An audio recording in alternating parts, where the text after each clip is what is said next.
Hello and welcome to another episode of Talks by Ash. Should we be concerned with PCOS or not?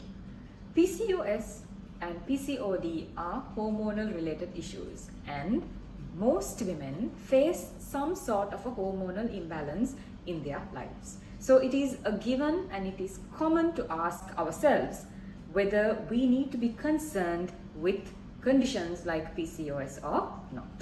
The reason that I decided to make this talk today is because I have asked the very question to myself.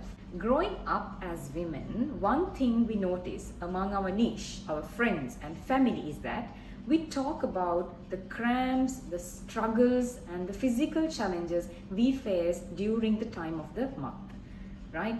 Body aches and pains, cramps, mood swings and whatnot.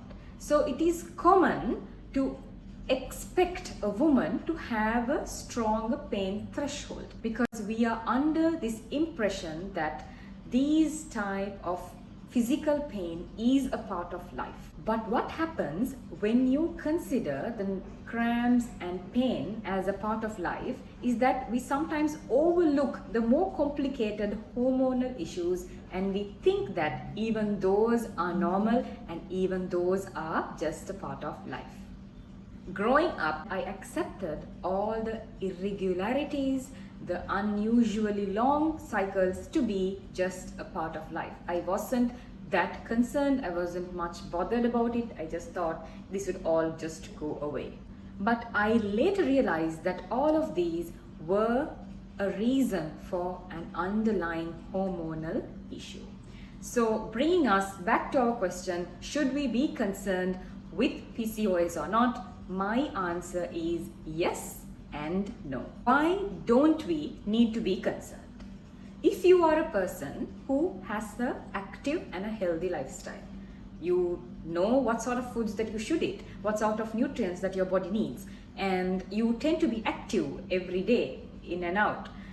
You just have everything figured out, you have a proper routine and you know what's good for you. And if you are such a person and then suddenly you see that something is a bit off with your cycles, you see that something has gone a bit haywire, in that case you don't have to be concerned because it is just something that happened out of the blue. Maybe it was just that your body had lower energy this time, or it was just some added stress or some bad junk food that you had. All you have to do is try to get back on track. Maybe figure out what caused this change or this imbalance for this particular time. Maybe you just need to have a few extra hours of sleep, or maybe you just need to take it easy on your work or your life and try not to get stressed out too much.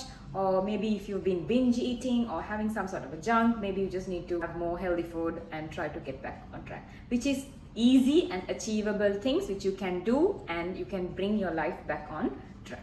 So we don't really have to be concerned if you fall into this particular category. Now, when do you really have to be concerned? Exact opposite of what I just said. You don't have a healthy lifestyle. You don't have a healthy routine. You don't get enough hours of sleep. You eat all the junk food and your body does not get the needed nutrients, the vitamins and the minerals. On top of that, you hardly move your body and you do not engage yourself in any sort of activity at all. And to add to this, you also start noticing physical changes and symptoms in your body. You have a lower belly fat that has always been there.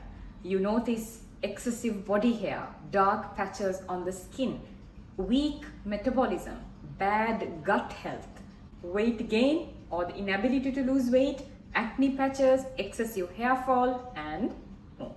These are just a few signs and symptoms of a hormonal imbalance.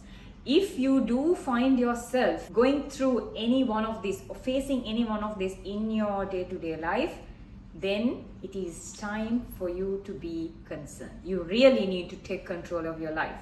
Why? Because if you don't do that, if you just neglect it as you are doing right now, these little things which are actually negligible can actually start building on top of each other and create an even more complicated health issue moving forward. So it is very important to be concerned with PCOS, PCOD, or any sort of hormonal imbalance. If you feel that you are not functioning, or if you are not following a normal or a healthy lifestyle. Bringing us to the last and final point in the conversation today, awareness is key. The more you learn about these health related issues, these women related issues, hormone related issues, the more the knowledge you gain. And as you learn more, as you begin to realize and see these changes, you will be able to identify even the slightest change that happens in your body. The more faster you are able to identify such a change or a situation, it is easier for you to get the needed help and guidance that you need. And this will help you to get your life structured, get your life on track for a better future. After all, health is wealth, right? If God has given us a good body, a strong physique, I think it is our duty to maintain it to its best self. And as you grow stronger and healthier, you will contribute to a stronger and a healthy mind as well, which in turn will invite more energy, more positivity, and bring a lot of good vibes into your day-to-day life, which will help you to be a better person overall, not just in your health and your lifestyle, but also in your professional and in your personal life as well. As you start building on small healthy habits day by day, you will see that burst of energy as you wake up in the morning, the motivation to get through the day, the strength and the endurance that you have to overcome any physical or mental challenge. So I hope the message was clear. With that, hang in there. I will see you in my next video.